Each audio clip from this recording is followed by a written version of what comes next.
오늘 우리가 함께 나눌 하나님의 말씀은 시편 58편입니다. 제가 하나님의 말씀을 봉독하겠습니다. 이제 하나님의 말씀을 들으십시오. 통치자들아, 너희가 정의를 말해야 하거늘 어찌 잠잠하냐? 인자들아, 너희가 올바르게 판결해야 하거늘 어찌 잠잠하냐? 아직도 너희가 중심에 악을 행하며 땅에서 너희 손으로 폭력을 달아주는도다. 악인은 모태에서부터 멀어졌으며 나면서부터 곁길로 나아가 거짓을 말하는도다. 그들의 독은 뱀의 독 같으며 그들은 귀를 막은 귀머거리 독사 같으니 술사에 홀리는 소리도 듣지 않고 능숙한 술객의 요술도 따르지 아니하는 독사로다. 하나님이여, 그들의 입에서 이를 꺾으소서.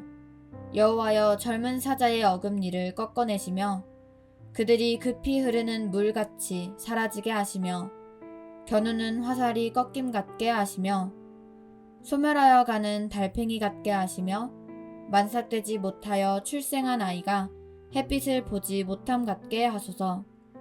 가시나무 불이 가마를 뜨겁게 하기 전에 생나무든지 불붙는 나무든지 강한 바람으로 휩쓸려 가게 하소서. 의인이 악인의 보복당함을 보고 기뻐하며 그의 발을 악인의 피에 씻으리로다.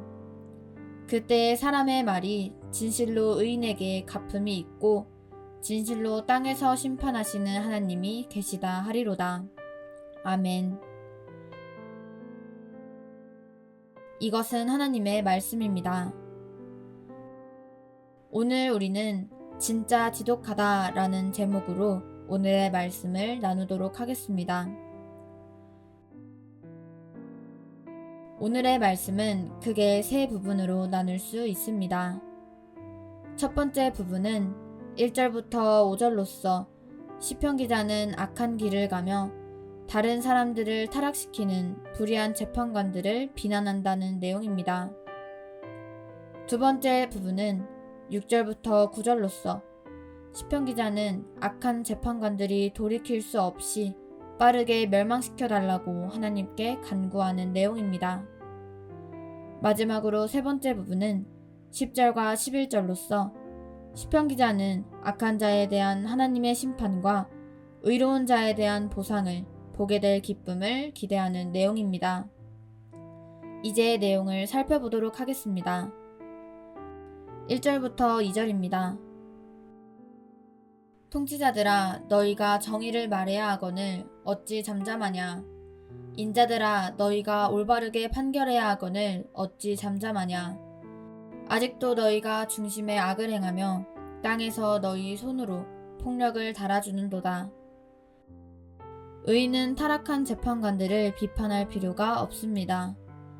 의를 말한다는 것은 올바른 재판을 내린다는 의미입니다.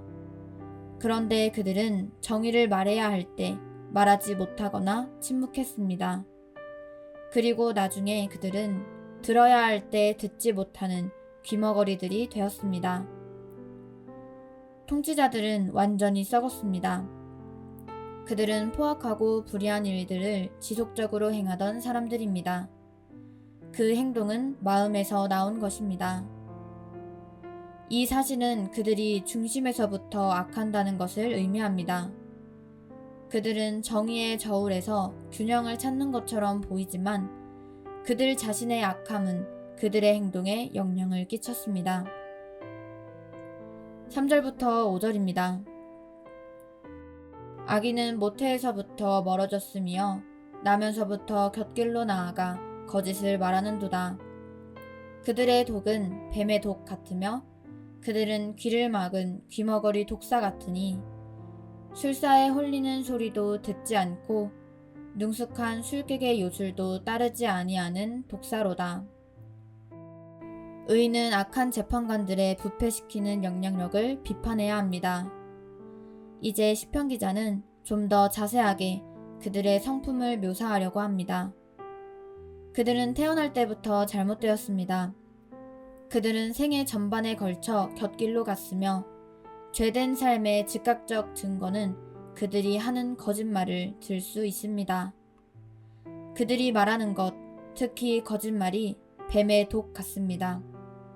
그들이 말하는 것은 독사가 무는 것처럼 치명적입니다. 그런데 시편 기자는 그들이 고집스럽다는 것을 언급하면서 더 나아갑니다.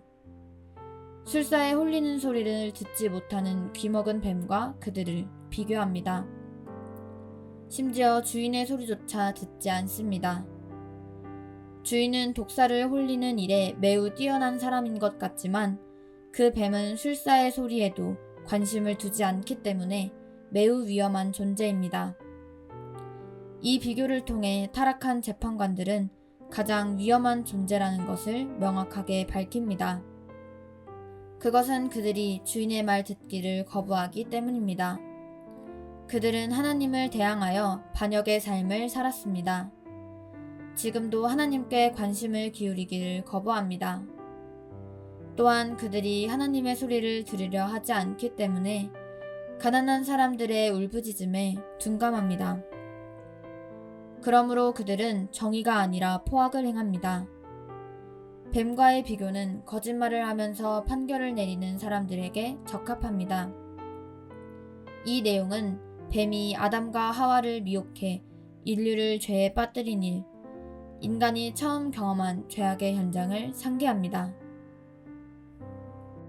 6절입니다. 하나님이여 그들의 입에서 이를 꺾으소서. 여호와여 젊은 사자의 어금니를 꺾어내시며 의인은 하나님이 악한 지도자들의 영향력을 종결시켜 주시기를 구하며 확신 가운데 기도할 수 있습니다. 이 시편의 분위기가 이곳에서 기도로 바뀝니다. 즉, 하나님이 그들의 영향력을 없애고 모든 것을 빼앗으시길 기도합니다. 기도의 내용은 매우 강력합니다. 기도의 집중력과 긴박성은 이 사람들이 얼마나 위험한 존재인지 반영하는 내용이 됩니다. 악의 극단적 성격 때문에 정의의 하나님은 행동하셔야만 합니다. 우리가 여기서 볼 수 있는 내용은 일련의 저주이지만 적들의 멸망과 파괴를 위한 기도 형태로 표현됩니다. 그러므로 하나님이 허락하시지 않으면 어떤 일도 일어날 수 없습니다. 언급된 통치자들은 고집스럽기 때문에 그들은 무기력해져야만 합니다. 따라서 시편 기자는 하나님이 입에 있는 그들의 이를 부서뜨리시고 그들의 턱에서 그 이들을 뽑아버리시라고 기도합니다. 7절부터 9절입니다. 그들이 급히 흐르는 물같이 사라지게 하시며 겨누는 화살이 꺾임 같게 하시며 소멸하여 가는 달팽이 같게 하시며 만삭되지 못하여 출생한 아이가 햇빛을 보지 못함 같게 하소서. 가시나무 불이 가마를 뜨겁게 하기 전에 생나무든지 불 붙는 나무든지 강한 바람으로 휩쓸려 가게 하소서. 의인은 하나님이 악한 지도자들을 완전히 제거해 주시기를 구하며 기도할 수 있습니다. 7절은 급히 흐르는 물같이 사라지게 해달라는 간구로 시작합니다. 시편 기자는 그들이 사라지기를 바랍니다. 또한 시편 기자는 그들의 화살이 아무런 해가 되지 않기를 기도합니다. 이후 8절과 9절에서도 이와 같은 간구를 합니다. 여기 나온 모든 간구들은 주님이 세상에 많은 피해를 주는 악한 통치자들을 잠잠케 하고 멸망시키기를 바라는 기도의 내용입니다. 이 간구들은 하나님의 심판을 바라고 기도한다는 점에서 저주에 해당됩니다. 결국 그것은 저주로서 효력을 발휘할 것입니다. 오직 하나님만이 저주를 저주답게 만드실 수 있기 때문입니다. 10절입니다. 의인이 악인의 보복당함을 보고 기뻐하며 그의 발을 악인의 피에 씻으리로다. 의인은 악한 자들의 멸망을 기뻐할 것입니다. 시편 기자는 악한 자들이 멸망당할 때 의인이 기뻐할 것을 기대합니다. 보복당함이라는 단어를 사용한 것은 악인들이 멸망당할 것이기 때문이 아니라 하나님의 정의가 지켜질 것이기 때문에 의인이 더욱 기뻐할 것이라는 의미입니다. 기쁨의 축제는 전쟁 장면에서 볼 수 있는 상징적 모습으로 더욱 강하게 묘사됩니다. 적들이 살해당하고 전쟁터를 걸어다니는 승리자들이 피에 발을 적시는 장면이 떠오릅니다. 시편 기자는 분명히 현재의 상황에 하나님이 개입하실 것을 기대하고 있습니다. 그 개입은 그렇게 많은 사람을 압제하였던 악한 지배를 끝낼 심판입니다. 11절입니다. 그때의 사람의 말이 진실로 의인에게 갚음이 있고 진실로 땅에서 심판하시는 하나님이 계시다 하리로다. 의인은 하나님이 사람들을 정당하게 대하실 것이라고 확신합니다. 예상되는 심판의 결과로 현재나 미래에 두 가지 관련된 진리가 선포될 것입니다. 의인들에게는 보상이 있고 이 세상을 심판하시는 하나님이 계시다는 사실입니다. 마지막 판결 때 사람들은 의가 보상받는다는 사실을 인정할 것입니다. 악한 자들이 이 세상에서 정의의 제도를 조종하여 최대의 이익을 얻는 때가 종종 있습니다. 그러나 마지막 날에 의인들은 번성하겠지만 악인들은 바람에 나는 겨와 같을 것이라고 선언합니다. 이 모든 것 뒤에 있는 두 번째 진리는 모든 사람이 세상을 심판하시는 하나님이 계시다는 것을 인정하리라는 것입니다. 심판이라는 단어는 하나님의 전반적인 통치나 이 땅을 다스림을 뜻하며 악한 자들을 멸망시키는 것만을 의지하지 않습니다. 하나님은 인간의 일에 그분이 더 높은 권세가 있음을 인정하지 않는 악한 자들의 교만을 끝내실 것입니다. 진리를 아는 의인은 하나님의 약속에 대한 소망으로 인해 세상을 이길 수 있습니다. 잘못된 것을 바로잡으시는 하나님의 모든 역사가 찬양의 이유가 됩니다. 하나님이 하시는 모든 일은 종말 때 이 땅에서 악을 지지하는 자들에게 임할 거대한 심판의 전주곡이 될 것입니다. 오늘의 말씀을 정리해 보겠습니다. 사회를 타락시키는 불의한 재판관들은 온 땅의 심판관이 의에 대해 보상하실 때 가차없이 심판받을 것입니다. 사랑하는 나무심는 교회 가족 여러분, 우리가 살아가는 세상은 우리가 생각하는 것보다 훨씬 더 약합니다. 그렇기 때문에 우리는 세상이 아닌 하나님만을 의지해야 합니다. 세상에는 답이 없습니다. 오직 하나님만이 정답입니다. 세상에 무슨 소망이 있습니까? 오늘의 말씀을 통하여 하나님의 자녀들로서 하나님의 기준과 가치를 배우고 알기에 더욱 힘쓰는 복된 하루가 되시기를 주님의 이름으로 축복합니다. 아멘.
아멘.